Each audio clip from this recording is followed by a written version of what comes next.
Kanani comes from a military family. She was the dog of a soldier who got deployed, and so the soldier abandoned her and left her with a neighbor family on the barracks. And that family couldn't keep her because they had a brand new baby. Dad was also a soldier and was worried about being deployed, so they really were trying to find a stable home for her. So I went and met her and fell in love with her, loved her. But when we brought her home, she was really anxious and it was really hard that first night. So I called the family the next morning and said, hey, this is not gonna work, I'm really sorry. And they said, please give it one more night, and I did. And that night was beautiful. She slept through the night, she was okay. And then we took her on a hike, and on the hike she just stayed with us the whole time. So she would go ahead a little bit, but then come back and check on us. She was just such an awesome dog. So we decided to keep her, and she's just been great ever since. She still is a little bit crazy and not super obedient, but she's so friendly and great with kids, and just such a sweet dog. She has such a good demeanor. And for me, it just made me feel like it's how important it is to be committed when you have a dog, because she was abandoned, and it's just really sad when that happens. But we were happy that we were able to find a match and take her in, and we love her. And I think that's partially why she has a little bit of anxiety. It's hard for her to create that bond and to feel like people are going to come back and take care of her. We had another dog, yes. Their personalities are very different. Our other dog is really calm, almost like a cat, a little bit aloof.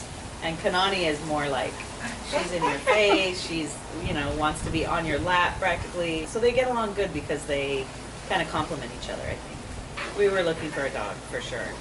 We kind of have a plan to always have two dogs, because if one of them passes away, then we have another dog to help us get through that. We've never bought a dog, so I knew that we wanted to adopt a dog, to find a dog that was, that needed a home. Actually, my mom has that problem.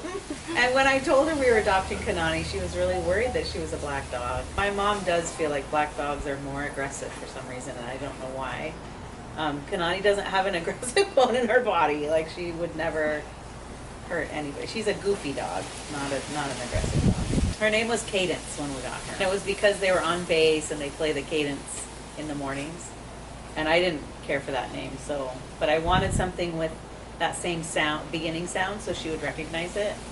So my mother-in-law, who has since passed, helped me name her. She came up with the name Kanani. Oh, she hates fireworks. She's so deathly afraid of fireworks. She just loves treats, and she loves going on walks. And she just loves being around people. She's never been around cats, so I don't know. But kids, yes. People, other dogs, yes. I grew up with dogs, but our family did not take good care of dogs. My dad would go to the pound, pick a dog, and bring it home without consulting with my mom. And so then it was always these dogs that were just not well behaved, and we didn't take good care of them. So as a dog owner myself, I wanted to adopt a dog, but I also wanted to be a good dog owner. I feel like I would never pay for a dog. I think adopting a dog is the only way to go, and there's just so many dogs that need homes. I just feel like we did give Kanani a second chance because she was abandoned by her owner, and then she was left with a family who really couldn't care for her and, wanted to be helpful and care for her, but they just didn't have the means to do it. So I think, she has a really good life now. She's with us all the time. She goes on lots of walks. She's fed, she's bathed. So she definitely has had a second chance from us.